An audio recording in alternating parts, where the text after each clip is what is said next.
Operations Center is a function of our organization.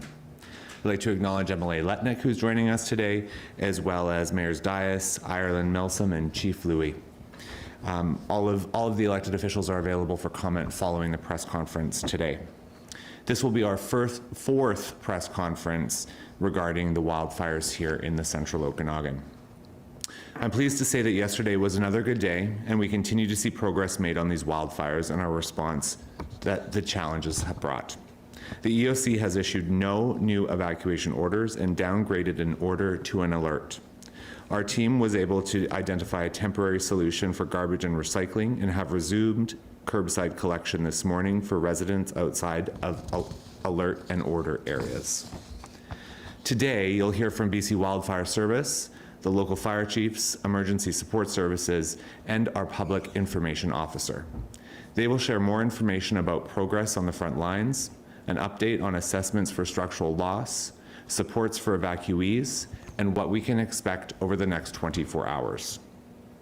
While we acknowledge that progress has been made over the last 2 days, it's important to also recognize the anxiety and grief that everyone collectively is facing over these past few days and months ahead. Over the past 24 hours, we've heard from evacuees who have been waiting to register with emergency support services. We understand the queue has been long, and we have been working on solutions. Please be patient with support staff. I'd like to extend my gratitude to the collective voice of the mayors around this table, as well as our MLAs, who have been working tirelessly to increase resources in our ESS reception centers. The province has heard our call, and you'll hear more about that from our ESS coordinator. As of this morning, we've had 9,855 properties on evacuation order.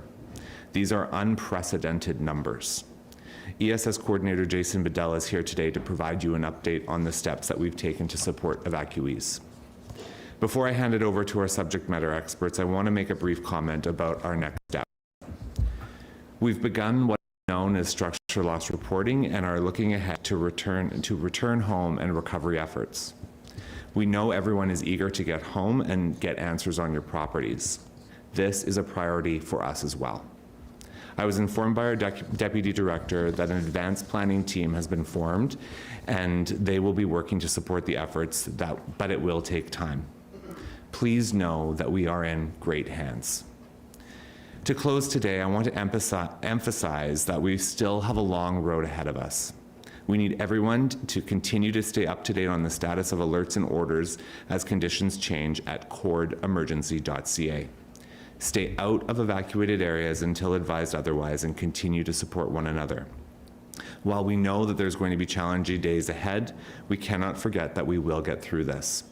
United as a region, we will recover, rebuild, and restore. Thank you. Thank you, Chair Wildridge. And if I could ask now, please, Jared Schroeder from BC Wildfire Service to come tonight.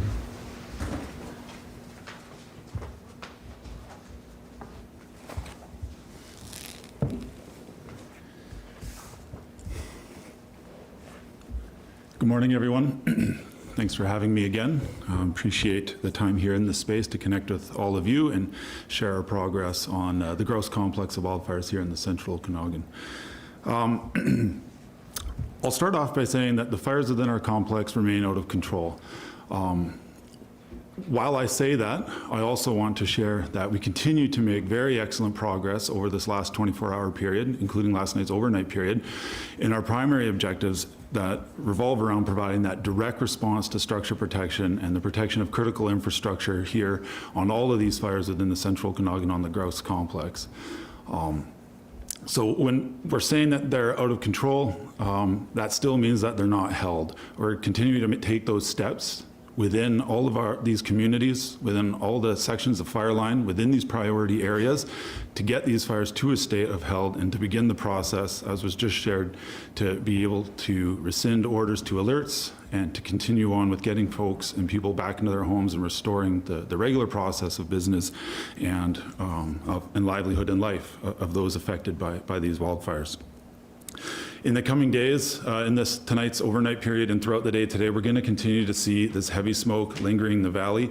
Hopefully it will lift this afternoon. We expect it to lift a little bit, but that does impact our ability to provide that overhead kind of bird's eye view assessment.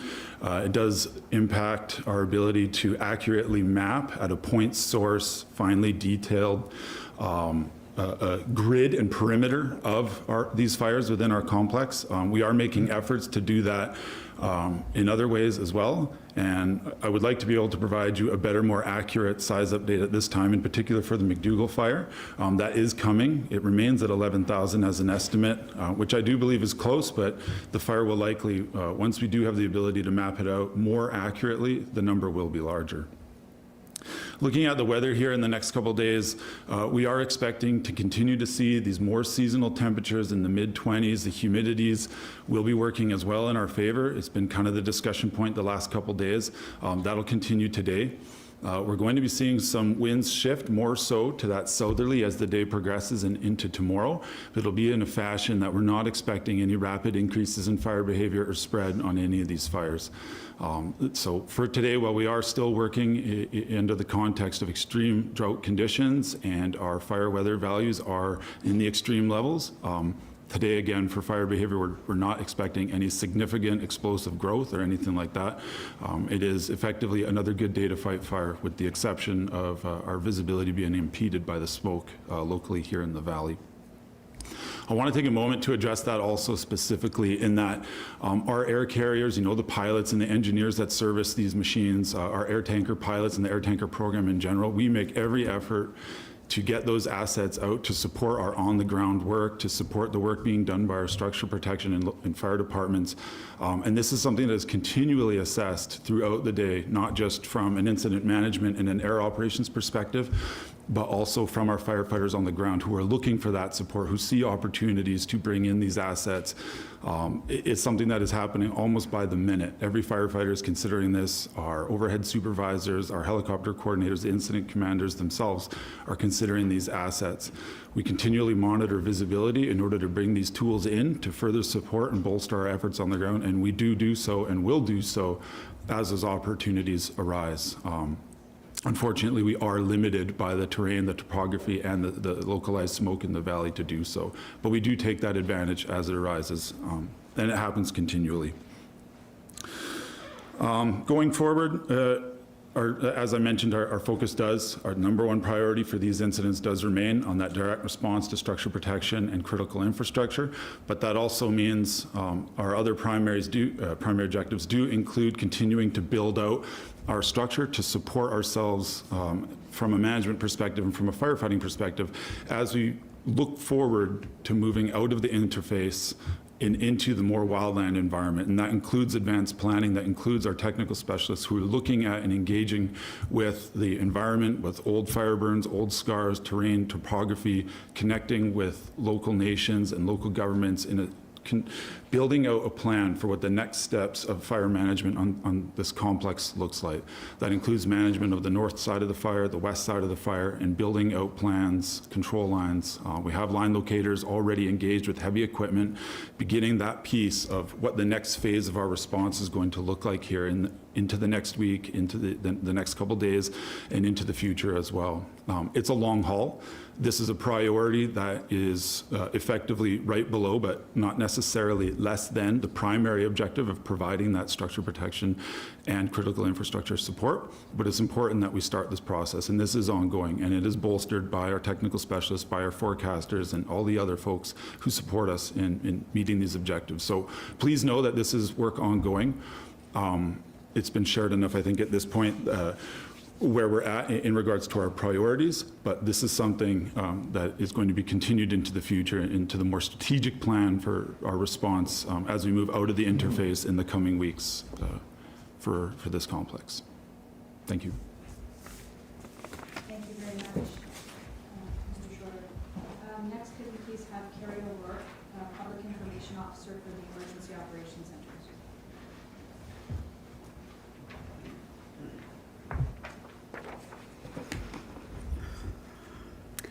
Hello. I wanted to reassure that we are working to get everyone home as soon as possible and when it's safe to do so. But there are many steps which need to be taken in order for that to happen. We know everyone who is on evacuation order is looking for information about the status of their properties and the plans for the evacuation orders. As we shared yesterday, the Canada Task Force 1 team is going through the affected neighborhoods in a very systematic way, mapping structural losses. And our EOC operations will be conducting hazard assessments to help us understand what needs to be done to ensure the safety of the area. Some of these hazards include downed power lines, unstable structures, dangerous trees, equipment and debris in the area, and hazardous materials. The mapping and assessments are actively underway and nearing completion in some areas. Today, the Canada Task Force 1 is working on the west side. The team is hoping to get as far as Pine Point and hoping to complete the West Side Road within the electoral area west over the next few days. The EOC teams are already working diligently to go into these areas to identify these hazards and work towards mitigation, which is a critical step in the process of returning people to their communities safely. We will systematically start to release information as soon as we can. Our priority is to confirm how we can get this information to our communities as quickly and as accurately as possible. We know this is a very challenging time for everyone in our community. Our chiefs will now share the most current information that they have about the status of the fire in each community. Thank you, Carrie. And if I could please ask Jason Brolin, West Kelowna Fire Chief, to step to the mic.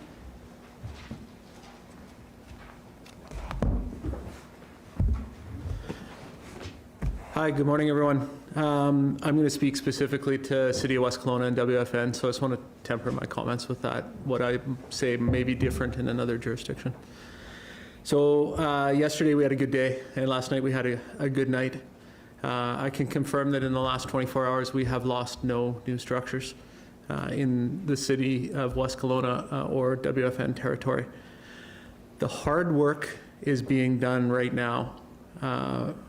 Rain is in the forecast, and I'm optimistic about that. But what's happening out there is the day-to-day grind of firefighting. I've got a lot to share today, so I'm going to just get right to it. I'm going to first of all share some stories about the incredible work of firefighters and some of the things that are happening out there on the front lines. When I ask 10,000 of you to leave your homes, I feel like I owe it to you in order to tell you these stories and give you as much information as I possibly can, and that's what I'm going to do today. So first of all, there's been some real moments in this for all of us and for me in particular, and today was another one. Every morning we have what we've dubbed the morning fire truck parade, and that takes place right outside my office at the main fire hall in West Kelowna. And that's when we witness, almost 50 fire apparatus from, dozens and dozens and dozens of fire departments from around the province arrive, get their breakfast, and head out to do the hard work of the day. And it is an incredible sight. I was there this morning. I saw the firefighters from the night shift coming back, and they were black. And they were black because they were out there doing that grind, that hard work of firefighting all through the night. I had one that gave me goosebumps, and I don't have all the details.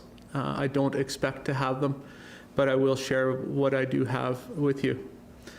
I came to learn this morning that one of the crews working on this fire, one of the structural firefighting, one of the structural firefighters, today was scheduled to become a Canadian citizen. And of course, he wasn't able to attend the ceremony. And what an important thing, and what a massive sacrifice to make. But he's gonna do it, and he's gonna do it by Zoom from behind the front lines. And people are asking me where he's from, and I don't know. But what I do know is he's gonna be from Canada, and that just gives me goosebumps to tell that story. I want to talk about the firefighters of West Kelowna Fire Rescue for a moment. Our firefighters are pulling back-to-back shifts. I visited the fire hall for coffee briefly this morning with my crews, and I sat around the table and looked at them. Then I went over to the other fire hall for the morning fire truck parade, as we've dubbed it. And I saw the same guys. They had worked the night shift at the fire hall, and we had half a dozen calls last night. And then they came out, got on the truck, and went to the front lines. And they were probably hoping they wouldn't bump into me because I'd be telling them, you need to get some rest. But they wouldn't listen to me. And if they were telling me that, I wouldn't do it either. That's why we're all here. Our paid-on-call firefighters are often, especially now it's the work week, working out in the field, coming in and then going to their regular jobs or running their businesses at the same time. And this is all in addition to the day-to-day business of our fire department, the medical responses, the motor vehicle accidents, the fires in other places in our community, of which these are continuing to go on. So I've been told a couple things about leadership, and they've proven themselves here for me. As a leader, it's my job to keep the most important thing, and that's what we're all working towards. But I think the secret of being a good leader is surrounding yourself with really good people. So I've talked a lot about the firefighters, but I've had the privilege of sitting up here and being the face of this for our community. But really, I wouldn't be in the position I'm in if it wasn't for the 4 people standing behind me. Deputy Chief Gartrell, Deputy Chief Watson, Assistant Chief Bateman, and Assistant Chief Breeden. These 4 men make me the person that I am, and I would really look clueless if it wasn't for their support. So I want to highlight those people who are all standing up right behind me. Our biggest challenge in the last 24 hours has been air quality. It is choking. We all know that because we've came here today and spent a short period of time in it. But the firefighters are outside working in it relentlessly. They're breathing it for 12, 14, 16 hours at a time. So it is a real challenge. Someone told me today that our air quality here is the worst in the world at present. So I said the quality of a good leader is to keep the most important thing the most important thing. And what is our most important thing today?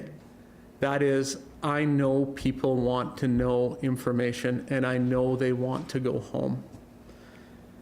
We are going to take a systematic approach to both of those.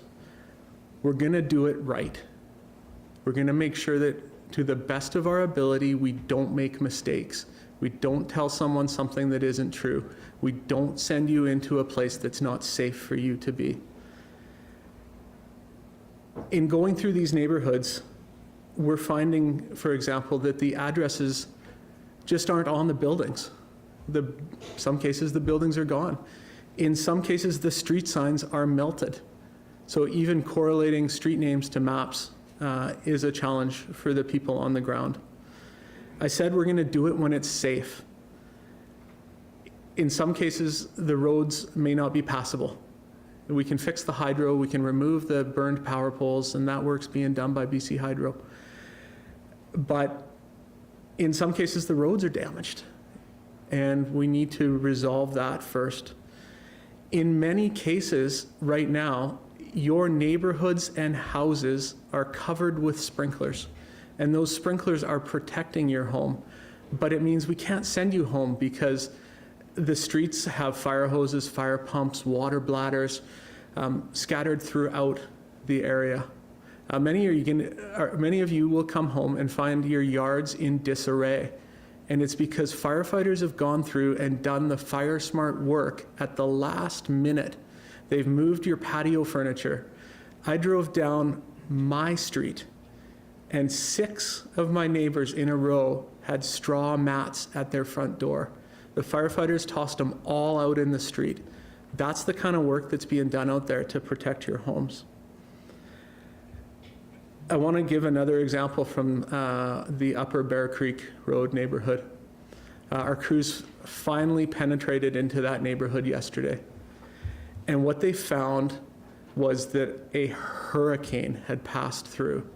Trees were ripped out by their roots, and the force that it takes to do that is incredible. And this is what we're seeing in the neighborhoods.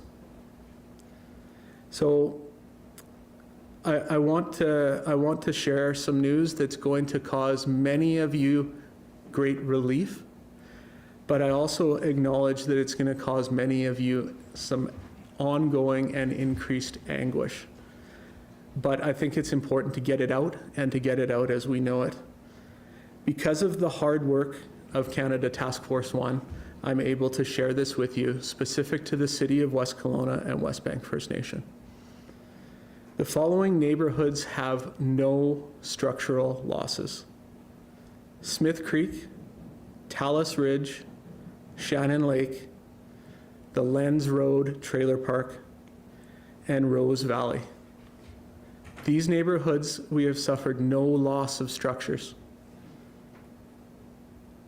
Other neighborhoods are still under assessment.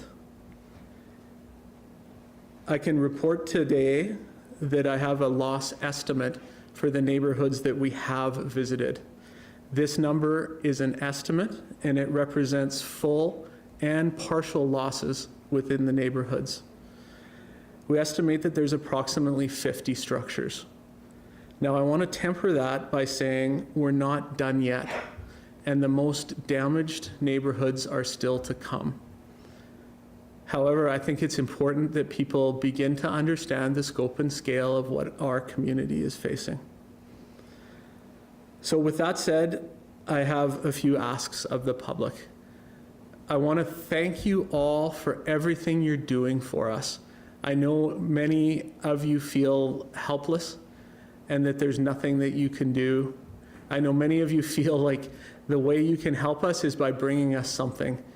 And in the early days of this incident, we have been so appreciative of the water and Gatorade and food and fruit and vegetables, and you name it, you have brought it to us. But quite frankly, folks, it's becoming overwhelming and it's becoming unsafe. I can't wait for a day when I can have a home-cooked meal. But please don't bring it to the fire hall, because I can't serve it to the firefighters safely. So what I'm asking for is, instead of your donations of food and water and all of that, I'm asking you to write a card or put a post on social media. Thank the firefighters that are out there kicking ass.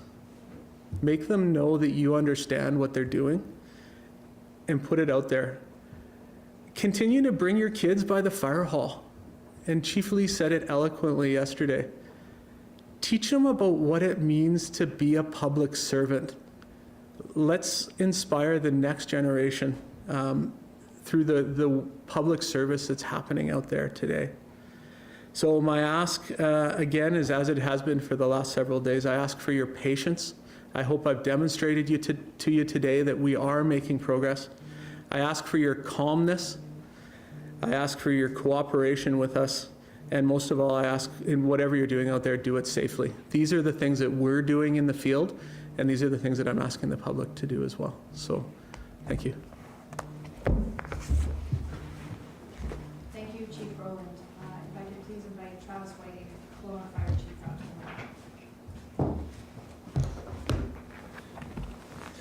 the Good morning and thank you. And, Chief Brolin, thank you for that. A lot of great stories and information there. And, to an extent, a lot of that's mirrored on our side as we see out at UBC, Okanagan, the mass amount of apparatus and iron that's sitting there from across the province, and that same parade in and out. We were on Chief Lee addressed the crowd this morning and had the opportunity to yesterday, and the deep appreciation for those coming in.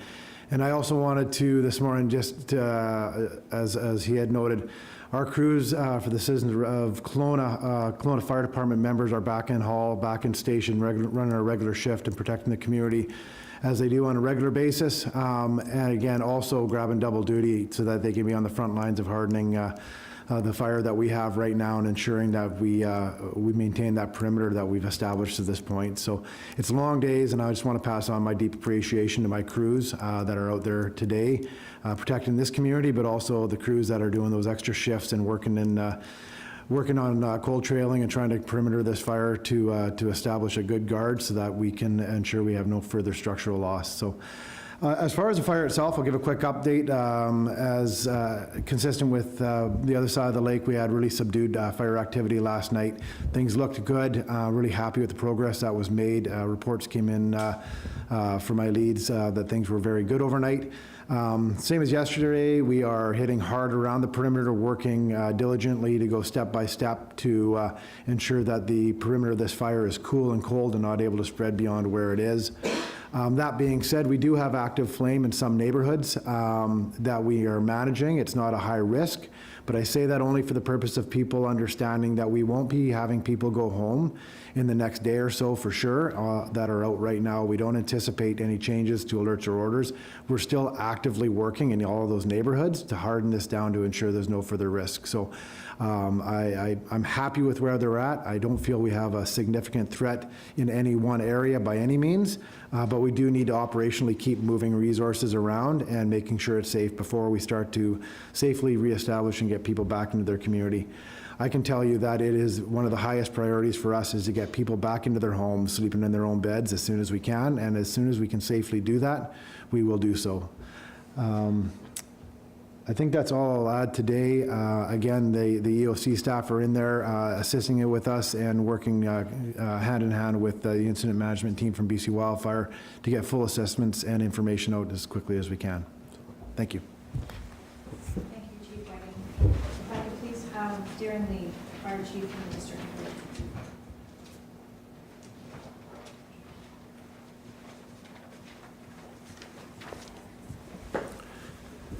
Morning, everybody. It's definitely my privilege to be here. I just wanted to start off kind of echoing some of the comments here. Just let the public know, whether you're local across the province or across Canada, or friends across the world, is the support really makes a difference. It really bolsters people's spirits. I know the firefighters who are working on the line get to see they get to see the progress that they're putting in, and that's a motivator in themselves. But for all the first responders, the firefighters, the police officers, folks working in the EOC, and then, city staff keeping the water going for us and stuff like that, they really, really appreciate it. So it certainly doesn't go unnoticed. Just want to provide a little bit of a brief update on the fire in Lake Country from, yesterday afternoon and overnight. So we are starting to get back to regular business in Lake Country. So we have crews in the station servicing the community and sort of putting the pieces back together. Fire departments yesterday and overnight worked specifically around the homes, just working sort of in a 50 to 100 foot zone, just doing that cold trailing and making sure that any spot fires and things like that are put out. And it's very systematic and it's very efficient, and I'm super impressed with the work they got done overnight and yesterday.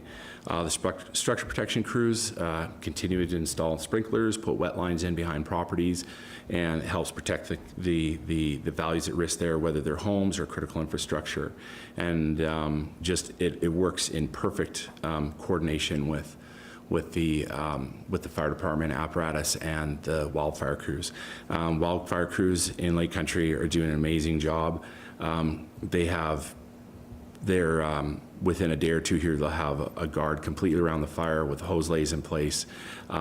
Some folks might see pockets of flame, but that's just part of the normal work in there that they're doing, where they're just eliminating pockets of fuel that need to be managed that way. It's the safest, most efficient way to do it. We are starting the business of, we started it yesterday, of reporting in on damaged and lost structures. So that work will continue today. And we're also going to be looking, I know City Kelowna lifted some orders to alerts yesterday, and we'll be looking at a couple of parcels there. So more to come on that. We just have to make sure that we're in complete agreement with wildfire and it's the safe thing to do. Obviously out of respect to the scale of the incident on the west side of the lake. If this is my last chance, I just wanted to put out to the first responders, the firefighters. Police have been amazing, like really, really good customer service at the checkpoints, dealing with people that are stressed beyond belief. Wildfire, like right from the get-go, our partners at the zone have been just unreal. Same with the fire center. You know, we have like long established relationships, and just really appreciate all our regional partners. I made a big miss.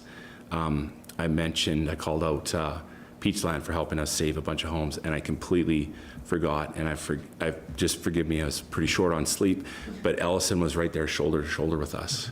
And, you know, there was an engine crew from Ellison that saved a complete condominium complex on their own.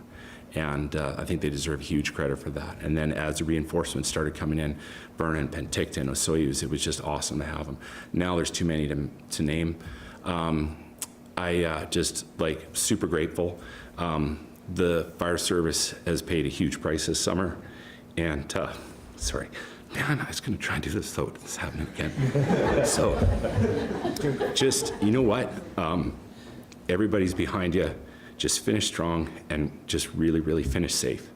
And yeah, I'll wrap it up there before my mom makes fun of me again. So she didn't. So anyways, thank you so much. I really appreciate it. Yeah. Thank you, Chief Lee. If we can now go to Chief of the Northwest Side Fire Rescue, Ross Kotcherovsky. He's joining us online. Ross, please go ahead. Thank you. In the north, we had another calm 24 hours with very little wind, and fire crews were able to make really, really great progress last night, putting out hot spots, cold trailing, and really keeping fire away from homes in all of the little neighborhoods along West Side Road. Just to give everybody an idea about the support that we have on West Side Road, as of this morning, we have 5 task forces that include 83 structural firefighters and 22 pieces of heavy apparatus, including sprinkler crews and BC wildfire fighters with 8 pieces of heavy equipment. But I also want to talk a little bit about the Wilson's Landing Fire Department, as they are the most heavily impacted. So there isn't one firefighter from Wilson's Landing that doesn't show up every single day, and we are several days into this event. Several of these firefighters, as they are working in their neighborhoods, have now confirmed that they no longer have a home. And these firefighters want to help their neighbors. They come from their hotel in Kelowna with nothing but a suitcase, because that's all that they have left at this time. And they still show up every single day, and they've made the promise to me that they're going to continue to do so. It's probably one of the most inspirational things that I've seen in my firefighting career. Talking a little bit about the future now, with calm winds continuing, we will make really good progress into the foreseeable future. I'll talk a little bit about structural loss. We don't have Canada Task Force 1 this far yet, so this is going to be very vague.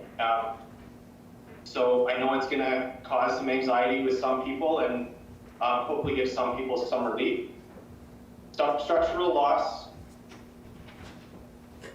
has been seen all the way up to Lake Okanagan Resort, with the most heavily impacted in Traders Cove and Lake Okanagan Resort. I can confirm that in the last 24 hours, there's been no structural loss. All properties north of Lake Okanagan Resort have also not seen any damage or structural loss. They already talked about it a little bit earlier. Just to let everybody know, the EOC, working alongside with us in the field, we're doing absolutely everything we can to do these assessments quickly, make it safe. We still got a lot of dangers out in this area. Slope stability, danger trees, water systems, all this stuff is going to need to be assessed. So I ask that everybody remain as patient as you possibly can. And I know you're probably getting tired of hearing us say that, but we promise you that we're doing everything we can to get you the status that you need and get you back into your homes. Thank you. Thanks, Chief. Next person up will please be Jason Bedell, our Emergency Support Services Supervisor.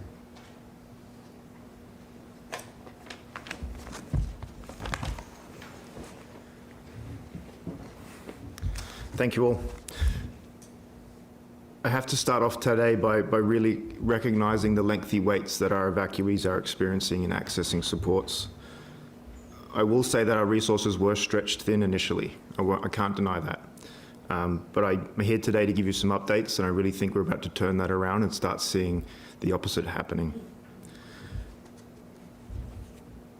I have volunteers who are on evacuation order. I have volunteers who don't know if they still have their homes, yet they are still showing up every single day to support their community. We truly are all in this together, and the ESS volunteers, they deserve our admiration and our support at this time. I'm going to give you some updates, but first I want to encourage evacuees who are having trouble accessing the reception centre to please call the Provincial ESS line 1-800-585-9559. We thank the province for getting this set up promptly. Please call that if you are having troubles accessing the reception centre. I'm extremely grateful for the public offers we have received to aid our volunteers from the community. I can say that we have received additional staffing from the province to aid us in managing convergent volunteers. We have commenced training, which started yesterday, on training these volunteers, and we are working diligently to operationalise them. We are working to get back to those who have reached out to us initially. Further information will be forthcoming soon. I have to give a shout out to my colleagues in Penticton and Vernon who have taken all the stops out to give us support. Samaritan's Purse has arrived late last night from Calgary to commence the setup and management of a new group lodging facility, and I am working diligently to operationalise a second reception centre in that location. Please ensure you are connected with CBCNews.ca to get the latest updates in relation to those. The Insurance Bureau of Canada is available to those evacuees who are unsure what their insurance policy will cover. Please connect with them on their call centre line at 1-844-227-5422 or via askibcwest@ibc.ca. Disaster psychosocial supports are providing psychological first aid to evacuees, staff and volunteers. These amazing volunteers are available at Prospera Place and Royal LePage Arena, and we are looking to expand them where possible into our new locations as they come online. We have been able to create an online portal to inform evacuees of where you are in that queue. So when you go to Royal LePage Arena, you are receiving coloured chit system, so you know when to come back. This will be online, and more information will be available on courtemergency.ca. We are still prioritising accommodation for those who do not have it. We are very grateful for those visitors who have voluntarily left their hotel rooms, and this has greatly increased our capacity for evacuees, and we are working extremely hard to get people into those rooms as soon as possible. Lastly, I want to reassure the evacuees that we are pulling out all the stops to support you. We are extremely appreciative of the province, who have been working hand in hand with us to remove the roadblocks that we are coming across. We need to get these supports to our evacuees, and we are doing that. Thank you. Thank you, Jason. That wraps up our speakers for today. We're going to move into taking questions now. Just as a reminder, it will be one question and one follow-up question from each outlet. And I also just wanted to point out one more time the thanks to having Mayor Gord Milsom, Chief Robert Louie, Mayor Tom Diaz, Mayor Blair Ireland, and our CMP Superintendent Kara Triance also here if there are questions for those people. And folks, I'm sorry, we're going to do a little musical chairs again today, so depending on who people have questions for. So we'll start now with a question at the podium.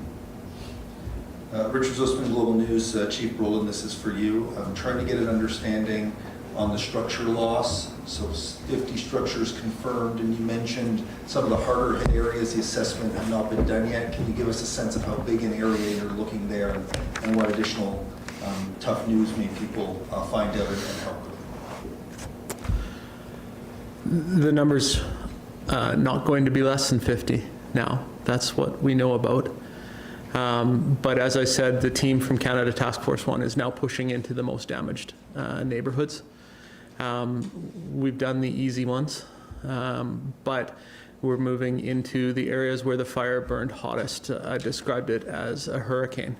Trees pushed over by their roots. This is the kind of neighborhood that we're in today. So undoubtedly that number will grow higher. But it's difficult to tell because some of these areas are also the more rural and remote areas of the community. So the properties are further apart and the terrain is more difficult. Some of these larger properties have more than one home on each property. So we're having to actually be boots on the ground searching through the properties to get the counts. Thank you.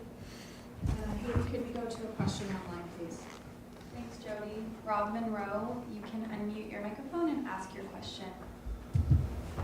Thank you. It's Rob Monroe from CBCNews.ca. I'm just trying to get some idea of the range of these fires. We know that now that it hasn't gone further north than Okanagan Lake Resort, and it hasn't burned Smith Creek, but there was mention of it going into the wildlands. So how far to the west is this traveling? And is there any outline that we can give of the two fires on the east side of the lake and what areas they're covering, how close they are to neighborhoods? I think that's a question for Jared.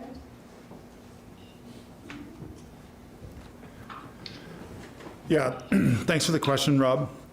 To outline as we move forward, and by saying, I guess I'll preface that by saying that when I say moving forward out of the interface environment, that's not to take away from that priority that resides within the interface, and we will begin moving out of it when we've completed the very critical work within that space. Looking forward, as these fires, as we begin to resource and action the areas outside of that interface, we'll have a much better idea of the scope and scale of the movement and the impacts out there in the more wildland and forested environment.